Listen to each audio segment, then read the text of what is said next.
네, 안녕하세요. 0601 이제 세 번째 수필 같이 보도록 하겠습니다. 페이지는 22페이지고요. 수필의 개념. 자, 첫 번째, 일정한 형식 없이 일상생활에서 보고, 듣고, 느낀 것, 또 체험한 것, 그에 대한 생각 등에 대해서 자유롭게 쓴 개성적인 글입니다. 그래서 우리가 그동안에 시, 소설 이렇게 봤었죠.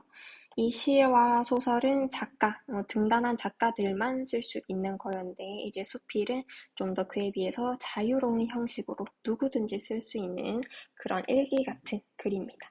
자, 그래서 수필의 특징이 특히 중요한데요. 자, 첫 번째, 자유로운 형식이다. 그리고 주관적이고 개성적이면서 다양한 소재, 이제 일상 주변, 이 나의 주변에서 일어나는 아무 소재들이나 쓸 수 있습니다. 그래서 요거를 또 신변잡기적이다. 이 주변에서 일어나는 잡다한 이야기들을 다 쓸 수 있다. 이 한자어로는 이렇게도 이야기를 합니다. 그 다음에 네 번째, 누구나 쓸 수 있는 글. 그래서 요것도 한자로 얘기한다면 비전문적인 글이다. 비전문가도 누구든지 쓸 수 있다. 그 다음에 자기 고백적, 이 나의 이야기, 나의 일상을 되돌아보면서 쓰는 거다 보니까 자기 반성, 또 성찰, 그로 인해서 사람들에게 교훈을 주고자 이렇게 보통 수필이 만들어집니다. 자, 그랬을 때 다른 갈래와 비교하는 거 꼭 나오죠. 그래서 수필과 소설의 공통점과 차이점 보겠습니다. 그래서 둘 다 인간의 삶을 소재로 전개되는 산문, 줄글이고요. 그 다음에 독자들에게 교훈과 감동을 줍니다. 자, 근데 이제 차이점이라고 한다면은 수필은 작가가 자기의 이야기를 쓰는 거죠. 그래서 내가 겪었던 일, 나는 이렇게 하고 서술자로 그대로 나옵니다. 그래서 내가 있었던 일을 쓰는 거기 때문에 또 사실적이다. 근데 소설은 이제 어떻죠? 작가가 상상을 해서 이 다른 새로운 이런 서술자, 주인공, 등장인물을 만들어내기 때문에 작가와 서술자는 같지 않습니다, 보통. 그래서 이제 또 소설은 꾸며낸 이야기이기 때문에 허구적이다라는 특징이 있었습니다. 자, 그래서 수필의 감상 방법으로는 글쓴이의 생각, 가치관, 입장, 글의 주제 등을 파악하면서 읽어야 하고 글쓴이의 개성적이고 독특한 문체, 표현 등을 살피면서 읽어야 합니다. 또 글쓴이의 생각과 느낌, 가치관, 그것을 나의 이런 가치관, 생각과 비교를 하면서 읽고 또 글쓴이가 독자에게 주려는 교훈, 그것이 이제 이 수필을 쓴 가장 궁극적인 주제가 되는 거죠. 그래서 이 주제를 파악하면서 읽고 나의 삶을 한번 되돌아보기, 반성하기. 이게 알맞은 수필 감상 방법이라고 볼 수 있겠습니다. 자, 그랬을 때 수필의 종류는 크게 두 가지로 나뉩니다. 경수필. 여기서 경은 가벼울 경자를 쓰고요. 중은 반대로 무거울 중. 그러니까 좀 가벼운 수필, 뭔가 좀 주제가 더 가볍다라는 거죠. 일상생활 속에서 경험한 여러 가지 일들에 대해서 생각과 느낌을 표현한 수필. 그래서 보통 나를 중심으로 얘기를 하면서 친근하고 가볍습니다. 그래서 종류로는 일기, 편지, 기행문. 기행문은 이제 여행에 가서 내가 느낀 감정들, 또 여행을 쭉 다니면서 이제 일어나는 일들, 그런 거를 쓴 게 기행문이라고 합니다. 그 다음에 이제 또 중수필.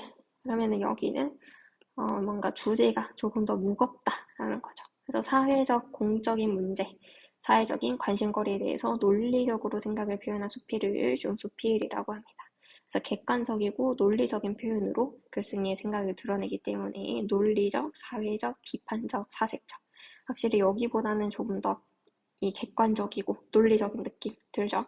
그래서 이거는 평론, 칼럼 이런 종류가 있겠습니다. 그래서 여기 밑에 경수필의 예시로 보면은 소녀는 수줍어서 이렇게 숨어 있는 모습. 되게 귀여운 이 가벼운 주제에 대해서 이야기를 하고 있고요. 여기에서 중수필, 이 지조는 선비의 것이요. 이런 식으로 이런 뭔가 지조, 이 절개, 이 도에 대한 이야기, 그리고 또 이것을 가지고 정치 지도자라는, 더 나아가서 사회, 정치, 여기까지 더 이 범위를 넓히고 있죠. 그래서 사회적인 문제에 대해서 이야기를 하고 있기 때문에 이런 것을 중수필이라고 합니다. 자, 그랬을 때 뒤에 문제 몇 가지 또 보도록 하겠습니다. 수필 속에 나는 나의 이야기를 쓴다고 했죠. 그렇기 때문에 글쓴이 자신을 이야기하게 되고요. 그리고 봄이 왔다, 드디어 봄이 왔다. 한 달 전에 꽃이 피었다고 야단이고, 이렇게 지금 이 일상생활 속에서 봄이 온 것에 대한 정치, 그것에 대해서 느끼는 감정들 얘기하고 있는 겁니다. 그러면 요거는 조금 가벼운 주제죠. 사회적인 문제에 대해서 얘기하는 게 아니니까 요거는 경수필. 그 다음에 수필의 특성과 먼 거리. 수필은 특별히 학식을 갖춘 사람이 아니더라도 이 학생이든 어린아이든 선생님이든 누구든지 쓸 수 있는 글이었습니다. 그래서 3번의 답은 4번이 되고요. 이제 뒤에 남은 문제들도 여러분이 마저 한번 풀어보면 되겠습니다. 그러면은 우리 또 이제 요 적용학습으로 뒤에 넘어가서 44페이지. 3강의 내유년의 울타리는 탱자나무였다. 요것도 이 좀 가벼운 수필. 그래서 요게 지금 경수필이기 때문에 가볍게 우리 또 요까지 보고 또 영상 마무리하도록 하겠습니다. 그러면은 이 수필도 여러분이 먼저 각자 한번 읽어본 다음에 그리고 같이 보도록 할게요. 자, 다 봤다고 생각하고 첫 번째 제목. 이 글은 탱자나무에 얽힌 유년 시절의 어린 시절의 체험을 바탕으로 삶에서 고통이 주는 의미, 그것에 대해서 성찰하고 있는 수필입니다. 자, 그래서 여기 보면은 어린 시절, 내 손에는 하고 이 화자의 어린 시절의 체험, 경험에 대해서 이야기를 하고 있죠.